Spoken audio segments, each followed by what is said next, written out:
Welcome to the Deep Dive. Today, we are taking on a truly foundational, decades-old medical practice. Right. The automatic long-term prescription of beta blockers after a heart attack. For a long time, it was gospel. That's absolutely the historical view. You survive an MI, you get a beta blocker. No exceptions. Exactly. Beta blockers, or BBs, have been the cornerstone. But the mission of this deep dive is to see if that blanket treatment still holds up when you measure it against, modern cardiology. Aerial with stents, powerful antiplatelets, statins. The whole works. It's a different ballgame. Okay, so let's unpack that historical context because it really is the key to understanding the conflict here. It is. Researchers like Dr. Borja Ibanez point out that the original trials supporting this were conducted in a totally different medical era. What does that mean exactly? Well, think about it. In the 80s and 90s, when those trials were run, routine reperfusion, that's immediately reopening the blocked artery. That wasn't standard practice. Not at all. So if you had a heart attack, the muscle was often permanently and badly damaged. Now we intervene immediately. We save huge amounts of heart muscle. So the patient today is fundamentally different from the patient in those old trials. Completely. Which means the evidence base is, you could argue, obsolete. And that leads us to the key measurement, the variable that really dictates whether you need this drug long term. Right. It all hinges on the left ventricular ejection fraction. LVEF for short. LVEF, it's just the percentage of blood your heart's main pumping chamber pushes out with each beat. It tells us how well the heart is functioning after the injury. And the benefits of a beta blocker are entirely dependent on this one number. Almost entirely, yes. So to structure our conversation, we have to look at three main LVEF categories, right? These phenotypes that the new research focuses on. That's right. First, you have reduced EF, or HFrEF. That's an LVEF below 40%. Okay. Then there's mildly reduced EF, which is that middle ground between 40 and 49%. And that's where a lot of the new debate is. Exactly. And finally, preserved EF, which is 50% or greater. Your heart is working pretty normally. So before we get into the controversial parts, let's establish the undisputed ground. Good idea. So beta blockers are a powerful life-saving therapy for patients with chronic HFrEF. So LVEF of 40% or less. Yes.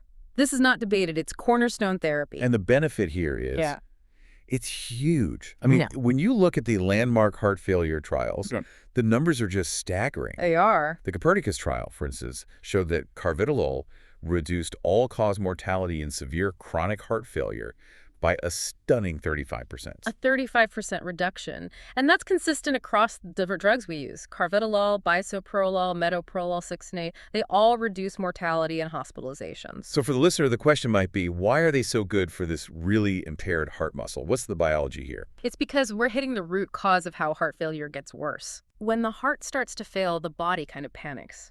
It activates the sympathetic nervous system, your fight or flight response. Adrenaline. Tons of adrenaline. We call it sympathetic overdrive. And it's like leaving the accelerator pedal of a broken car jammed to the floor. Right, which might feel okay for a minute because you get a little boost in heart rate and pressure, but it just burns out the engine over time. Exactly. That chronic stress causes what we call pathological ventricular remodeling. The heart walls stretch, they thin out. Beta blockers dial back that sympathetic overdrive. They act like a brake. Allowing the heart to rest and even reverse some of that damage. That's the mechanism. Yeah. And that's why they are absolutely untouchable for anyone with an LVEF under 40%. But that brings us to the modern conflict.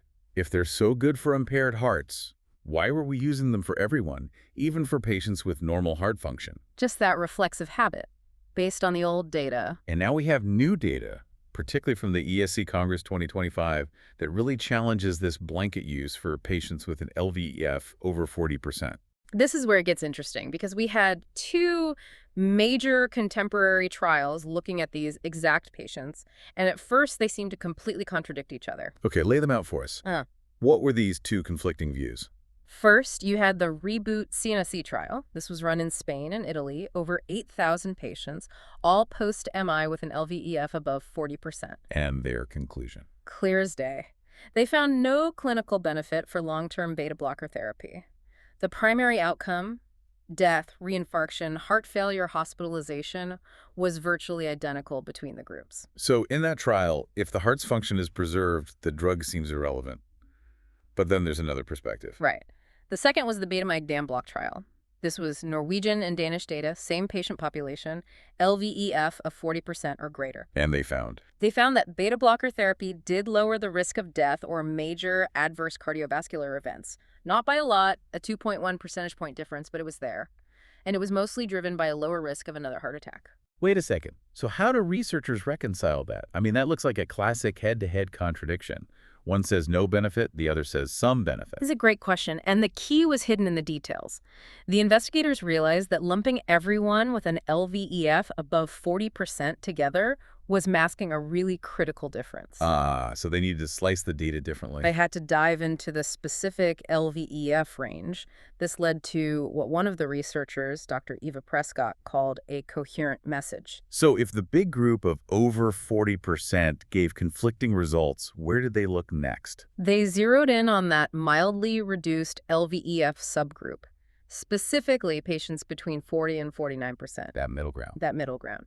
They did an individual patient-level meta-analysis, combining patients from 4 different trials, and focused only on the roughly 1,800 patients in that mildly reduced group. And what did that very focused analysis show? It showed that in this specific group, LVEF 40 to 49%, beta blocker therapy was associated with a significant 25% relative reduction in the primary endpoint death, new MI, or heart failure. Wow. So that's a huge finding. It's a game changer. It extends the benefit beyond just those profoundly damaged hearts right up to the point where the heart is functioning near normally. That's precisely the takeaway. As Dr. Prescott said, all the studies point in this direction, that there is a benefit in the subgroup with ejection fraction below 50%. So this gives us solid contemporary evidence for a group that was kind of in a gray area before. Exactly. We were treating them based on extrapolation, and now we have the data. So connecting this all together, the paradigm is shifting. We're moving from a reflexive, one pill for all approach to something much more precise. A personalized approach based on the LVEF phenotype. We now have 3 very clear clinical pathways. Let's walk through them. First, LVEF less than 40%, HFrEF. Clear, strong benefit. Cornerstone therapy. Absolutely continue. No debate there. Second, LVEF 40 to 49%, the mildly reduced group. We now have new convincing evidence of benefit, so we continue to treat. Okay. And third, LVEF 50% or greater, preserved EF. Here, the collective data suggests that long-term beta blockers are generally not helpful. And we should probably spend a moment on that third group, because this is where modern medicine's success actually makes the drug less necessary. It's a crucial point. Modern therapy, the reperfusion, the statins, all of it is so effective that overall event rates are very low for these patients with preserved EF. So the potential for a drug to help is just smaller. Much smaller. Even in the beta-MIDAN block trial, which was technically positive, the absolute benefit was tiny. A 2.1% reduction over 3.5 years. Which gives you a number needed to treat, an NNT of 48. An NNT of 48. And for the listener, that's so important. It means we're asking a patient with a healthy functioning heart to take a pill, maybe for decades, with potential side effects like fatigue or dizziness, to prevent just one event for every 48 people treated. Precisely. And when the absolute risk is that low, the benefit of adding that pill is, well, mediocre at best, especially compared to other drugs like statins. So the practical change for doctors is to treat that LVEF number, that threshold, much more seriously. Yes. Experts like Dr. John Cleland are now advising a 2-step process. Start the therapy right after the MI when everyone is vulnerable. Okay. But then you reassess after 6 to 12 weeks.